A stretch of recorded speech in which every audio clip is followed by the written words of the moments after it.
नमस्कार मंडळी, मी श्रावण विलास लकेश्री तुमचं प्लॅनेट मराठीमध्ये खूप मनापासून स्वागत करते. मी आता थोडी एक्सायटेड आहे, कारण ना आपल्या मराठी वेब सीरीज सध्या ट्रेंडिंगला आहे आणि तोच ट्रेंड फॉलो करत आपल्या भेटीला येते डिटेक्टिव्ह धनंजय. आणि त्यासाठी आपल्यासोबत आहेत आदिनाथ आणि पुष्कराज. कसे आहात? मस्त. जबरदस्त. मी असं म्हणाले की एक्सायटेड आहे आणि ट्रेंड सध्या सुरू आहे. तर डिटेक्टिव्ह म्हटलं की थोडं थ्रिलिंग, सस्पेन्स आणि काहीतरी मर्डर वगैरे असतोच असतो. आणि तो सगळा अनुभव तुम्ही घेतलाय, तो कसा होता? खूप मजा आली आम्हाला. आम्ही जी मजा केली ती आता प्रेक्षकांनी झी5 वर बघावी. डिटेक्टिव्ह धनंजय आणि छोटू काहीतरी रहस्य शोधते, मर्डर शोधतो, आम्ही कॅरेक्टर शोधत होतो. त्यामुळे शोध दोन्हीकडे होता. रहस्य झालं दोन्हीकडे पसरलेलं होतं. आणि आम्हाला मदत करायला श्रीरंग गोडबोले होते. आम्हाला लिहिलेलं सगळं गिरीश जोशींनी सगळ्या गोष्टी लिहिल्या होत्या. तसं इथे जो प्लॉट आहे तो सगळा त्यांनी लिहून दिला होता, काय करायचं शोधत आणि आम्ही दोघं ते शोधत शोधत शोधत एकमेकांची मैत्री करत एकमेकांचा हात धरत आम्ही काहीतरी क्रॅक केलं. सिमिलरली धनंजय आणि छोटू या दोघांनी मिळून ती केस क्रॅक केली आहे. वाह! वेल सेड. कमाल. हा. मी जेव्हा ट्रेलर पूर्ण पाहिला त्याच्यामध्ये मला तुमची मैत्री खूप छान दिसली आहे आणि Yes. ती मैत्री असते ती बघायला प्रेक्षकांना खूप आवडते. एक असते एक सीरियस माहोल असणारा माणूस आणि दुसरा थोडा कॉमेडी आणि पंच टाकतो सीरियसमध्ये. तो तसा होता. ही मैत्री तुम्हाला डेव्हलप करायला किती मजा आली आणि कशी सुरुवात झाली? ती आपोआप घडत गेली मला वाटतं. मी सांगू का, अशी खूप काही लोकांना मैत्री करायला वर्ष वगैरे लागतात आणि कधी ती पडद्यावर दिसायला अजून मेहनत घ्यायला लागते. आमची मैत्री अशी झाली.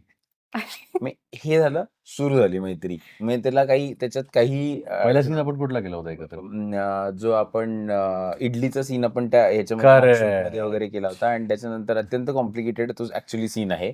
पण तो सीन करता करता असं काहीतरी होत गेलं. ह्या केसमध्ये एक खूप महत्वाची ह्या केसच्या आत अजून एक महत्वाची केस दडलेली आहे. ओके. आणि ती केस अशी आहे की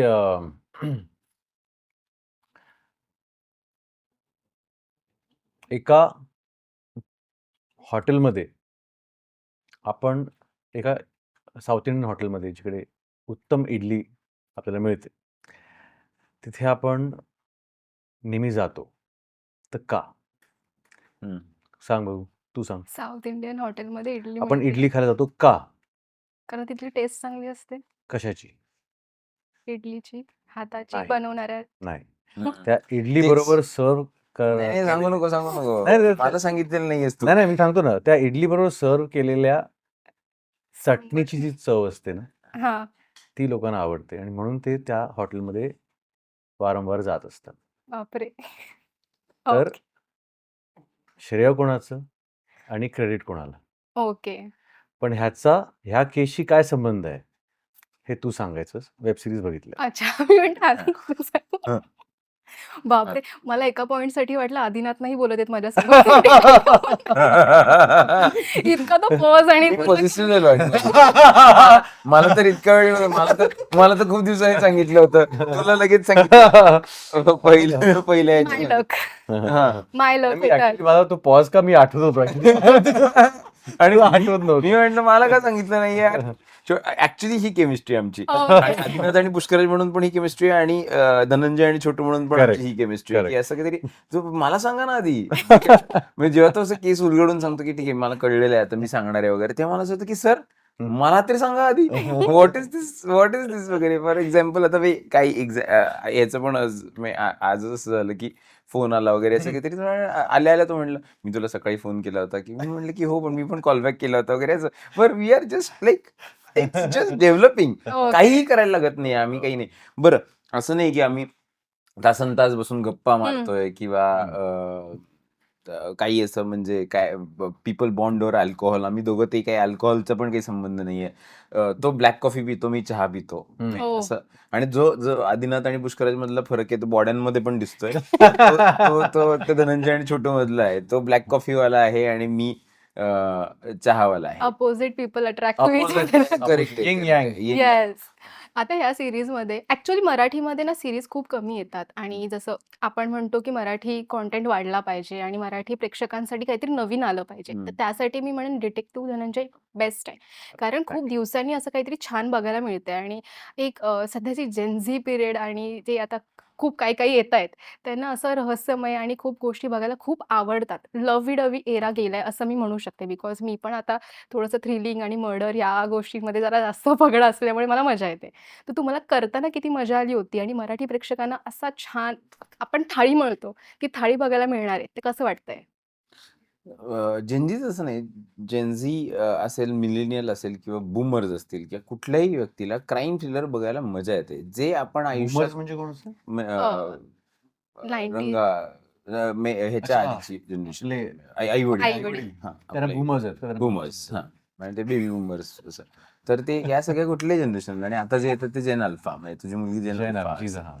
या सो तर ते सगळं जे जे जे लोक आहेत ना, ते सगळ्यांना इट विल नेव्हर एंड, कारण काहीतरी सेम सेम ऍक्च्युली धनंजय आणि छोटू पण सेम आहेत असेच, जिथे सगळे हे त्याला टेक्नॉलॉजी आणि हे असे आताचे सगळे टर्म्स हे सगळे टर्म्स छोटूला माहित असतात हां.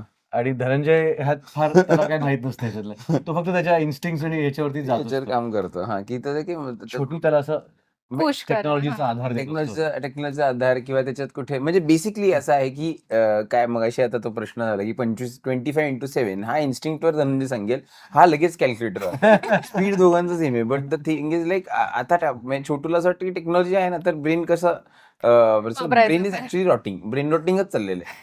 म्हणजे छोटू सारख्या त्या कॅरेक्टर्स की गंमतशीर ती गोष्ट आहे आणि ह्या अत्यंत ब्रेनचा वापर करत असल्यामुळे he is very sharp. Okay. That's the difference, like you know की सिम्पल गोष्ट आहे ना, की आता आमच्या काळी म्हणजे आमच्या मी लहानपणी जेव्हा आम्ही दोघंही एकाच जनरेशनचे आहोत, तर आम्ही फोन नंबर पाठ करायचो. स्पेशली आता एखादी गर्लफ्रेंड वगैरे असेल किंवा एखादा खूप जवळचा मित्र असेल, दोघांनाही आमच्या पहिल्या क्रशचे लँडलाईन नंबर पाठ आहेत 100%. बापरे! हो, हो. प्रश्नच नाही. आता ती गरजच नाहीये. हम्म. ती गरजच आपण इतर सगळ्या गोष्टी इतक्या स्मार्ट करत चाललोय, की आपण ते ह्याची गरजच नाहीये, की डोकं वापरायची गरजच नाहीये. हं. का डोकं वापरायचंय? की हे आहे ना त्याचं उत्तर इकडे. And that is why I think brain rotting हे जे आपण म्हणतो ज्याला, की आपण ही जी कॉन्सेप्ट आहे ती ती ती ॲक्चुअली इट इज रॉटिंग. कारण आणि धनंजय तेच करत नाही. धनंजय म्हणतो, की प्रॉपर. हां. टेक्नॉलॉजीचा वापर करायचा, पण तो मर्यादित ठेवायचा. You can depend on it. हे कारण सगळ्यात शेवटी व्हॉटएव्हर जे काही काम जे वर्क होणार आहे ते ह्युमन ब्रेन आणि ह्युमन माइंड. बॅलन्स आहे म्हणजे मैत्री इथे बॅलन्सिंग आहे. ज्या कुठे कमी पडलं तिकडे इनपुट टाकायचं आणि पुढे जायचं. येस. कॅरेक्टर डेव्हलप करताना कॉस्ट्यूम सुद्धा कट टू कट पाहिजे असतो आणि हा कॉस्ट्यूम बघून वाटतंय की प्रॉपर कॉस्ट्यूम केलेला आहे. तर कॉस्ट्यूममध्ये तुमचे काही इनपुट्स होते का? Wow! That's a very new question. हां. निलिमा कोठारे आणि नीता खांडके आणि चार्वी. हे निलिमा कोठारे माझी आई, नीता खांडके माझ्या आईची खूप अशी जिवलग मैत्रीण आहे आणि नीता खांडकेंची मुलगी चार्वी ती मला बहिणीसारखीच आहे आणि she is also working with me. She is आमच्या कोठारे मध्ये she is the COO. Okay. आणि त्याचबरोबर ते स्टायलिंग हा त्यांचा हातखंड आहे मेन. म्हणजे माझी आई आणि नीता आंटी आणि जय मल्हारपासून त्यांनी प्रत्येक प्रोजेक्टसाठी म्हणजे पाणी असो किंवा आता डिटेक्टिव्ह धनंजय असो, त्याने प्रत्येक प्रोजेक्ट त्यांनी त्याचं कॉस्ट्युम स्टायलिंग सगळं त्यांनी केलेलं आहे. तर ओके. ह्याचंही त्यांनीच केलं आणि दॅट्स देअर क्रेडिट. आमचं इनपुट असं नव्हतं काही. आमचं काय we were open to it असं हो. हे म्हणता येईल. म्हणजे की हे दिलंय, yes this is how it is. Denim ह्याला धनंजयला डेनिम देऊया जॅकेट ही हं. आयडिया रंगाराजाची होती. अच्छा. म्हणजे रंगाराजा बोलता बोलता बोलून गेले की आदिनाथ मला असं वाटतं की तू डेनिम जॅकेट ट्राय कर. आम्ही लगेच चार्वी, नीता आणि आम्ही सगळे जॅकेट अरेंज केलं आणि मग then we tried that look आणि आम्हाला सगळ्यांना खूप आवडलं तो लुक. मग then I think that's how it is stuck. Dhananjay आणि आदिनाथ यांना कुठली एखादी गोष्ट आहे जी कॉमन आहे कॉस्ट्यूम मधली विचारते मी? कॉस्ट्यूम मधली हां. छोटूला पण. छोटू आणि पुष्कराजला सुद्धा एखादी गोष्ट कॉमन आहे कॉस्ट्यूम मधली? आय थिंक माझ्या मते तर हेच आहे की मी माझा फारसा काही हे नसतो म्हणजे मला कम्फर्टेबल वाटायला पाहिजे. I am just it's it's all about comfort. I do not म्हणजे असं जनरली होत नाही. म्हणजे हे पण आता मी ऑन कॅमेरा नावं घेतो की हा शर्ट पण साजिरी नावाचा एक ब्रँड आहे, समीरा कुलकर्णी आणि मंजिरी टेंगसे, आणि आता त्या मुली आता माझ्याबरोबर असोसिएटेड, म्हणजे आमची मैत्री झाली असं म्हणता येईल वगैरे. तर त्या अशा म्हणजे बहुतेक की या माणसाला अजिबातच कळत नाही काय घालावं कुठे, तर आपण ह्याला काहीतरी एक डिझाईन करत देत जाऊ वगैरे असं. तर माझंही त्याच्यातली कम्फर्ट म्हणजे मी लिटरली मला जर चॉईस दिला की उन्हाळ्यात शर्ट साजरीचा आहे का? साजिरीचा आहे. Very nice shirt. Thank you thank you. ही क्लिप नक्कीच आपण Don't वापरूया. worry. कालचं पण त्यांनीच डिझाईन केलं अरे होतं, वा. कालचा जो लुक होता तो. Nice. सो ते झालं. पण आय थिंक छोटूचं पण तसंच आहे की काय आता मिळाला, कुठलं शर्ट मिळालं, टी शर्ट मिळाला, पटकन घातला. आणि पुष्कराजचं पण तसंच आहे की आता काय आहे असं. सो असं कधी कधी असं वाटतं की माझ्याकडे म्हणजे असं लोकांना वाटतं की माझ्याकडे 2च शर्ट आहेत की इकडे तिकडे. म्हणजे कितीतरी माझ्या मैत्रिणींनी, गर्लफ्रेंडनी किंवा बाकीच्या अशा लोकांनी असं एक किती वेळा केलंय किंवा घरच्यांनी, माझ्या आईनी, की भाऊ तुझ्याकडे काही नाहीयेत वाटतं कपडे, तुझ्यासाठी का आपण कपडे घेऊया विकत. आणि जस्ट शुअर 3 कपाटा भरून कपडे आहेत माझ्याकडे, पण फक्त एवढंच आहे की हे 2 कपडे आता माझे आहेत ते घालून constantly comfort zone. Comfort zone. मला उन्हाळ्यात जर मला हे दिलं ना, चॉईस दिला, तर मी कंटिन्युअसली बंड्या घालेन. नेहमी कॉटनच्या बंड्या घालतो पुण्यामध्ये किंवा मुंबईत. खूप खूप लोकांना ते माहिती आहे. मी अत्यंत बंडी घालून मी फिरत असतो. पांढरा एवढ्यासाठी नाही, कारण मी प्रचंड चहा पितो, तर तो चहाचा डाग प्रत्येक पांढऱ्या बंडीवर कुठेतरी कधीतरी पडलेला असतो, म्हणून जरा कलर्ड बंड्या.